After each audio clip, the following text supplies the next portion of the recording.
Cool. Tyrone Dial. How did your journey in squash begin, and what inspired you to take up the sport? To be honest, I started the sport before the inspiration came. I think I was on a squash court crawling before I could walk. My dad was a first league squash player at Park Squash Club for many, many years. Represented Easterns at provincial level throughout masters age groups. He was club chairman for a good number of years as well. So myself and my brother basically grew up at the squash courts.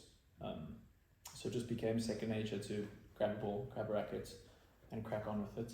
I suppose the inspiration to play competitively came a bit later, more as a result of two brothers, like fighting it out. Youngest being me, just refusing to lose, and oldest being him, just loving winning. So I think that's probably where it all started. Yeah. I think this is probably the opportunity for you to set it in stone. Who's the better player between you and your brother? Me, by far.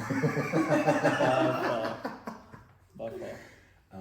So with respect to squash, what role has squash played in your life over the years? Squash has been huge, to be honest. It's probably opened up more doors for me than anything else. It allowed me to go to probably one of the best high schools in the country on scholarship. Also wouldn't be able to afford the school fees. Became a boarder at 13 years old, moved away from the home. So obviously became quite important throughout those formative years. I was exposed to a lot of extremely, extremely important role models, coaches, teachers, housemasters, and obviously mentors within the school program. So my matric in grade 8 was a brilliant sportsman, brilliant academic, also a very good family man. He's a high rocks athlete at the moment, so he's a machine. He's always been a machine. So I wouldn't have had that without squash. And then stepping out of high school, I wouldn't have had varsity without squash. That was also through bursary programs. So yeah, I think for me, squash has been pretty much cornerstone of everything so far. Sure. Yeah. I think everyone's experience is going to be different, especially with this question. But do you remember your first day at Londt Park and what stood out for you? I don't think I do, to be honest with you. It could have been a blur because I probably didn't play squash. I probably went straight to the bar. But I remember my first time playing squash there. It was actually at a pitch and play on a Saturday morning. I don't know who I played with, but it was just obviously just a group of the members. And obviously I was a new face to everyone else, and they were obviously just thinking like, who's this guy? He's not a member, he's a lighty, thinks he can play, hits the ball hard. And I was just thinking, these guys are hacking around here, we're just gonna come and chop people. So it probably wasn't the best way to make friends on the first day. But yeah, that was probably how it all started, yeah. Okay. So the bar stood out for you probably the most? No, I wouldn't say it stood out, no, but I think the people who introduced me to the club were well acquainted with the bar more so. Yeah. Okay. So obviously your journey at Londt Park, I think started end of 2019, beginning 2020, right? Yeah, just after I left, so we didn't obviously meet each other. And I've obviously known you for the last 3 years maybe, about that. But basically over the last 5 years being at Londt, what has kept you passionate about the sport? To be honest, it's quite a deep question because I actually struggled to be passionate about it for a long time. I've spoken to you about it before. Throughout those 5 years, I was battling to find the balance between playing and coaching. So obviously coaching being primary source of income, and also like energy sapping, because I'm very invested in my work. So that's kind of where I was channeling all my energy through, and I found it tough to try and channel my energy through to my own squash, mentally and physically. So it was a tough juggle for a very long time, and then obviously just like circumstances changed and my focus started to lean towards the work side of it and the career side, and more so the playing side of it. I don't regret it, to be honest with you. I think it was probably the right decision for me. Was that difficult though? No, it wasn't. I mean, I've played competitive squash for like a very long time. I'll always be competitive. If I do play, I still play competitively, but I would struggle to sleep at night, and I'd probably be lying to myself if I said I had the drive to go and represent South Africa. You know, it wouldn't sit well with me. knowing how hard those boys work, Yeah. because we know them personally, just knowing how much time and effort they're putting into it, I just couldn't give that. So that is what it is. Yeah. So as much as you've been coaching, obviously you've been still playing competitively. What do you probably say? Maybe not at your best, but obviously you still, as you said, always competitive when you get on court. Do you have, or what is the most memorable match or moment you've had at the club? Goodness me. There's probably two actually. There's two matches that stick out, head and shoulders above all of them, and it's actually against the same person. It's Bailey. The first time I moved down to PE, I played a Londt Park Open. I played Sean I think it was in a qualifying round actually.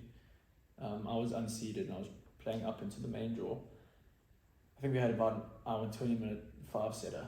It was monstrous, and obviously no one knew who I was at the time. I was still new to PE. Bailey is obviously club legend and everyone loves Bailey. It was just an absolute dogfight for an hour and 20. It was brilliant. And then the other one against Bailey was also a Londt Park Open. The open section, not the PSA section. We played up on court 9.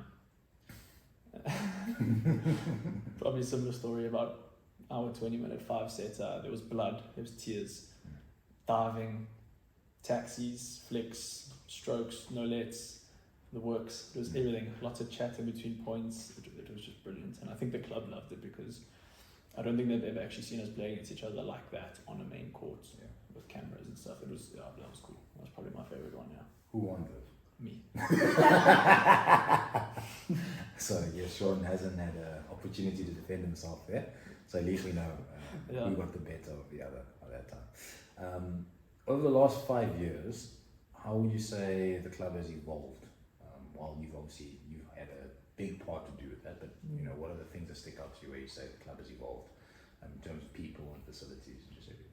Yeah, look, I think like Londt Park is such a big machine. I think it's the biggest club in the country in terms of membership base, and the second biggest in terms of facilities. So like there's a lot of big cogs in that machine that are forever turning, so it's always going to be evolving.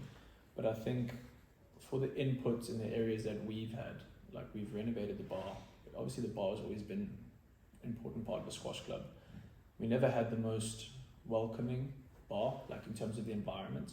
Always a nice bar to be in because friendly people and in that sense, but it was very closed off. It wasn't very big. We couldn't really accommodate the amount of people that we should be able to accommodate. So we, with the committee at the time, set out the challenge to renovate the whole bar. Pretty much blow up all the walls, redo the back of the bar to make it a bit more visually appealing, and I think it's been brilliant. I think the whole club has a different feel.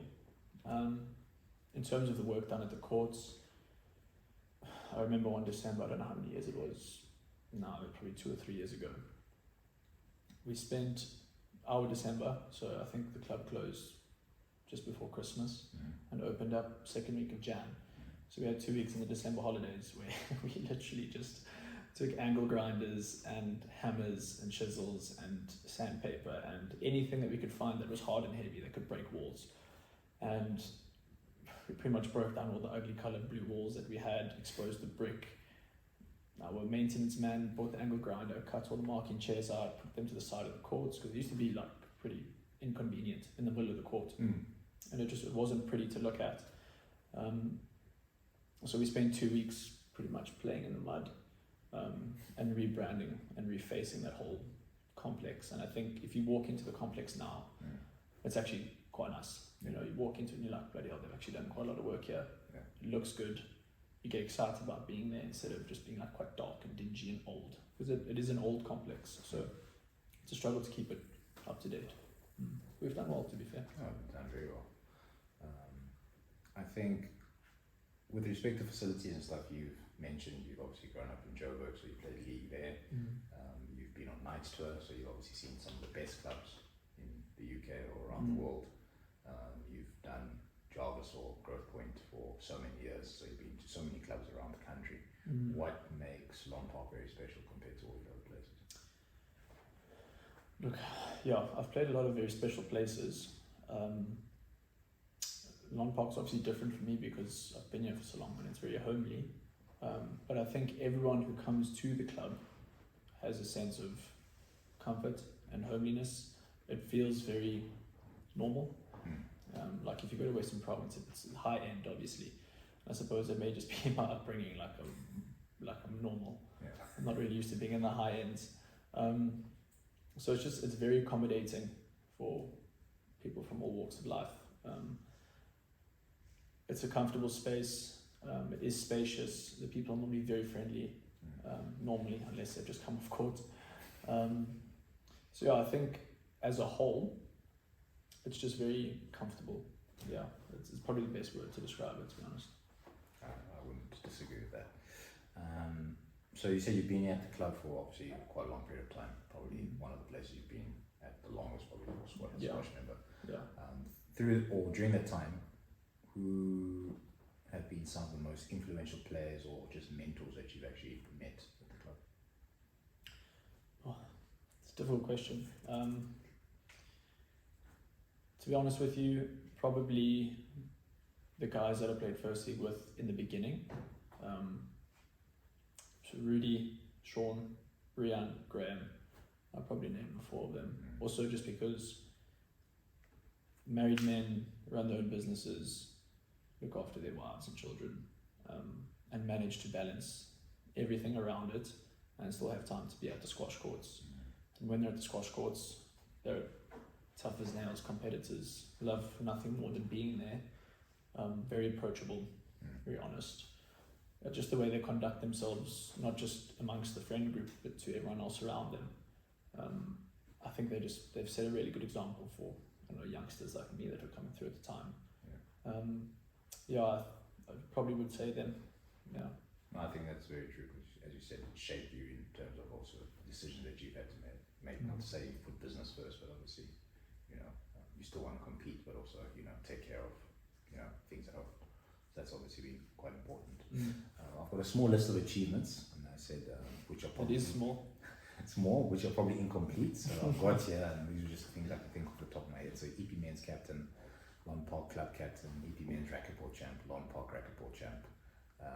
This year, the first time, you are a First League squash winner. And also multiple times you've obviously won Super League. And I guess if there's anything that I haven't mentioned there, what achievement in squash, I guess, are you most proud of while you've been at the club? While I've been at the club? The First League one is interesting because I played First League for 13 years, since I was 14 years old. Never won a First League in my life. Obviously been at Londt Park. Londt Park's won a lot of First Leagues, but I was always the sacrificial lamb playing in the other team. So yeah, that is it. Like, it doesn't hold much weight, but it was pretty cool. 13 years of playing First League, winning a league was nice. I think representing your province is always probably up at the top of the list. The fact that I was chosen as captain of that squad I wasn't expecting it, because we've had a couple of older heads that have led the way for a long period of time. So the fact that they trusted me to take on that mantle was quite special. Yeah. So that's obviously some of the positive things. In terms of, I won't say negative things, but basically maybe slightly negative, are there any sort of significant challenges as a squash player while you've been at the club that you've probably faced, and how have you overcome?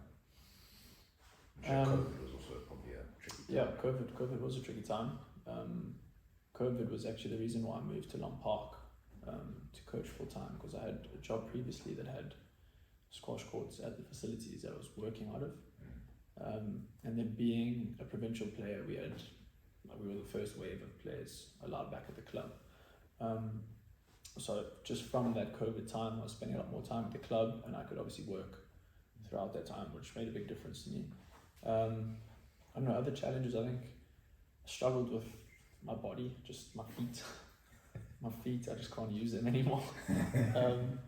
Those bone spurs in my feet have killed me. I think, for the longest time, my brand of squash was just it was physical. It was very physical. Obviously, you've got the brain in the hands and stuff, but on top of it, you can't compete up at the top if you don't have the physicality. Like I used to be able to fly into a corner and come out and still be able to use the hands. Yeah, the way these bones have grown in my feet, it just hurts too much. So yeah, that was tough. It was more mentally tough than physically. Like physical toughness doesn't really scare me. Obviously it hurt a lot, but it hurt more to accept the fact that I couldn't do what I wanted to do with my body anymore. Obviously I could have had the surgery and stuff, but at the time it just didn't make sense for me to do it, you know. So that was probably the hardest part, yeah. It kind of made it kind of made taking a step back from competitive squash a little bit easier, because it makes the decision for me. Yeah, that was the toughest part, yeah. I think we've obviously spoken a lot about the first league players, and you know, I'm not saying that you don't associate with anyone else, but you know, the upper echelons of the club and stuff like that. But I think Londt Park is definitely more than just the top squash players. It's a community. Has the broader squash community influenced your life in any way? Big time. Big time. Obviously, like, there's only 8 first league players, there's 480 members, you know, so we like to talk about the top players because we can relate to them, but you spend a lot more time with everyone else. You never see a first league player sitting at the back of a court of 2 first league players playing squash. I'm sick and tired of watching you play squash, dude, you know, but you do see the 8th league, the 9th league, the ladies' 3rd league. Like, you see them sitting at the back of the court watching, learning. They'll come up to you, they'll ask you questions. So just, I suppose, being comfortable at Londt Park, which is obviously the culture we're trying to create, and me spending enough time at the club and seeing so many faces, being approachable enough to them to come and ask me questions, that's been a treat. Being approached and given access into people's lives, being allowed to influence the way they play squash, the way they look at sport. Because being a coach, obviously not just coaching the technical side of the game, it's all encompassing. I've met a lot of very, very good people. Two girls that come off the top of my head, the 2 sisters that I've only come to coach fairly recently, but I have to coach at 8 o'clock in the morning and I hate it. But I would only do it for them because they make it so worthwhile. So yeah, just being able to add value to those people's lives, and obviously I appreciate their input into mine as well, because they're from all different walks of life, different family situations, different work situations, the sacrifices they make just to be at the courts. I've learned our lessons about it for sure. Yeah. With respect to, I guess, I'd say approach to squash, but particularly do you have any sort of philosophy or mindset that you've developed basically on court that also applies off court? I want to put words in your mouth, but what are you going to say? Yeah, I'll choose my words wisely, yeah, because we had a conversation about my philosophy on court. I don't think it applies much off court. To be honest with you, I think if you're going to commit to something, just commit. At the same time, like if you're unsure about a decision, explore your options, make a checklist, pick the best option and go with it. Also, I think just exposing yourself to difficult situations over and over and over, inevitably you'll adapt, you'll improvise, you'll overcome. Bit of a cliche, but it is true. And I think if you just back yourself fully, if the outcome's not what you wanted it to be, at least you have that like gratification of knowing that you gave it all. You know what I mean? Which is fun. There's lessons to learn in that. Yeah. If you go in half-heartedly and you don't get the outcome that you wanted, there's always going to be these questions in the back of your mind, like, did I really give it? Yeah. You know? That's probably not the best way to fall asleep at night. Yeah. Okay. So in terms of looking ahead, we obviously are going to lose you to the UK. But what excites you most about this new chapter in your life as you prepare? There's a lot of things that are exciting. Probably the most exciting thing is obviously moving to a different country together with my partner. It can only be an exciting thing. Like most people might be a bit apprehensive or a little bit anxious about it, but I don't get anxious or apprehensive about doing things like that. We've thought about it for a long time. It's not just a drop of the hat kind of decision. We've probably spoken about it for the last 3 or 4 years, a couple of times a year. So we've gotten to the point where it's like, okay, well, let's do this. Also, my brother's been there for 10 years now, hasn't been back to the country, so I'm looking forward to spending some time with him and working with him. Cricket was my first love. It was, like, as much as I do love squash, cricket was my first love. So it's going to be nice to be back in that field, that sphere. It's still competitive, obviously. I still have the ability to work with the kids and adults and hopefully teach them a thing or two. So yeah, I'm just looking for a little change of scenery and a different challenge. Not that needs to be harder or easier than what challenges I have now. It's just different. Fresh start. Yeah. You obviously mentioned Casey, your partner in crime, and you two have obviously been instrumental in continuing the legacy of Angela Difford through obviously your relentless work with the development program. What advice would you give to newcomers either at the club or youngsters which are going to start their squash journey? No, look, I think continuing the legacy of Angela Difford is also big shoes to fill. Obviously, Casey's done a lot of the heavy lifting, really. Like, I just do the coaching. The coaching's easy, it's what I do. She's done a lot of the behind the scenes work. And obviously there's other people involved in it as well, so I think they deserve a lot more of the credit than I do. But I think for newcomers and beginners, I think just use as many resources as possible. I think that's probably what we struggle with the most, is having resources accessible for people that don't have them readily available. I wouldn't have played squash if I wasn't exposed to it. You know, most of us would be the same. The only reason we got caught up in this is because we were exposed to it, either pushed to it by friends or drawn to it by friends or family, your dad, your mom, whatever it may be. Some people don't have a dad or a mom, they don't have friends that play squash, so how do we access people like that, and how do we give them the opportunity to just try something new, you know?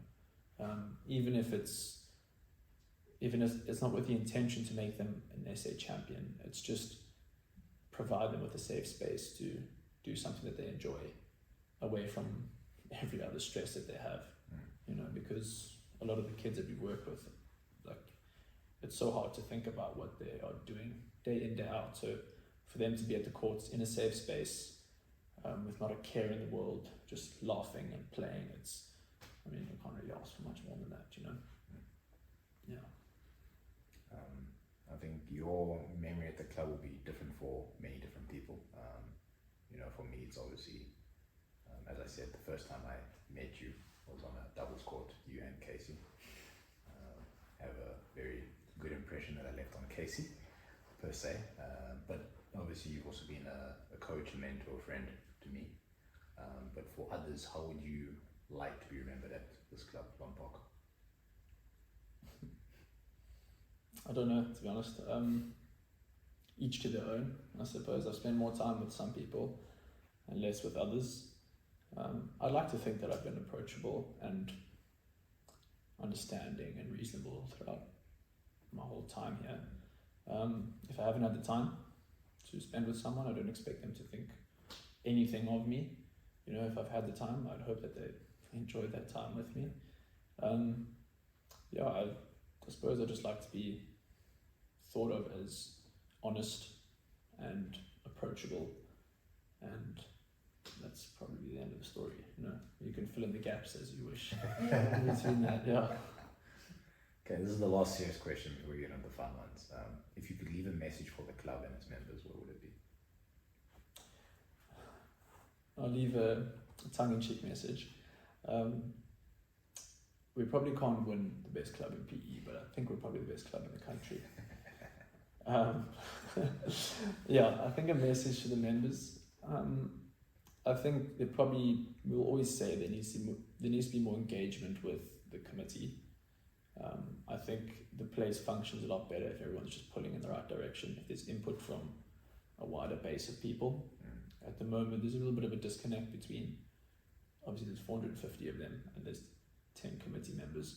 So it's quite hard to keep everyone satisfied. But I mean, if you don't get the feedback from the baseline, it's quite difficult to make sure that everyone is happy with where it's going. But the people at the top, the guys who have invested their time and are investing their time, they put a lot of effort in, and they do it not for a thank you, but they do it because they care about the club itself. It is a very thankless job, and we've lived that for years now.